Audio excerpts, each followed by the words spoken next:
इस मांडलगढ़ की धरती पे जो क्रांतिकारी जो मीटिंग रखी गई आप सब लोग और जो आप लोगों ने मेरे को बुला के मान सम्मान दिया, आप सभी लोगों का तहे दिल से धन्यवाद। आज मांडलगढ़ की धरती के ऊपर आप सब लोगों ने आदिवासियों ने मिलकर और जो क्रांतिकारी का बिगुल फूका, समय समय पे अगर ये बिगुल फूकते रहोगे तो ये आग दिल्ली तक जाएगी। अगर एकजुट रहोगे और एकजुट रह के सब आवाज उठाओगे तो कोई वो नहीं जो आपकी आवाज को रोक सके। हमारी भी कौम के ऊपर आंच आती है तो अपने भाई चंद्रशेखर आजाद जब जब जरूरत पड़ी तो हमारे साथ खड़ा था।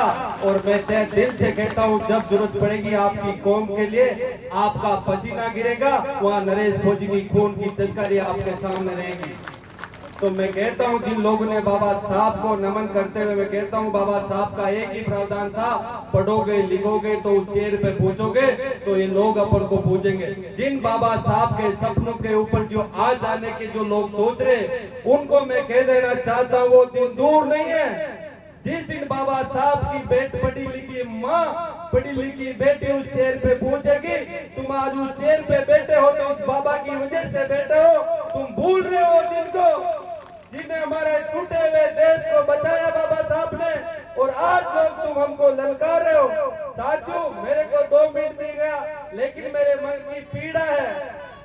मैं 5 साल से हमारा एरिया में भी लड़ रहा हूँ, आपका भी वहाँ वोट है, उन लोगों को सिर्फ बहकाव में रख रखा है। तो आप भी उस एरिया से आते हो तो उन लोगों को बताना कि जो लोग आके आप लोगों को कोई नहीं चाहता कि आप उस शिक्षा की कुर्सी पे बैठो, सिर्फ आप लोगों का वोट लेके वो लोग चले जाते और फिर आपको भूल जाते। ऐसे लोगों को मुंह तोड़ जवाब देने का समय आ गया है। इस समय में अगर आप लोग एकजुट होकर नहीं हो, मैं तो कहता हूं कि चंद्रशेखर जी कब तक आपके लिए लड़ेंगे, मैं कब तक लड़ेंगे, ये सारे कब तक लड़ेंगे, जब तक आप लोग इन लोगों के कंधे और हाथ मजबूत नहीं करोगे, इनके हाथ में वो कलम में वो ताकत पैदा कर दोगे। जहाँ कलेक्टर एसपी आपके दरवाजे के सामने खड़ा है, मैं कहना चाहता हूँ, किसी की ताकत नहीं जो आपके मान सम्मान के ऊपर कोई खरोच आ जाए, लेकिन लड़ना तो पड़ेगा और उस ताकत का सही उपयोग करना पड़ेगा। और सब लोग आए हुए तहे दिल से धन्यवाद।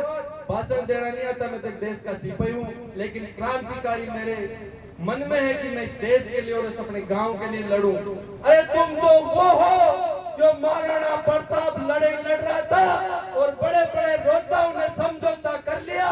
धन्य हो तुम्हारी कौम को जो महाराणा प्रताप का आज भी नाम है देश में।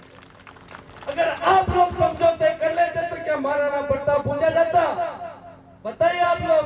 तो आज आप इस मीटिंग से ठाड़ के जाइए, जब तक हमारी कौम का उस भारत की बड़ी पंचायत में नहीं पहुंचे, जब तक हम इसी तरह इस कौम के लिए लड़ते रहेंगे।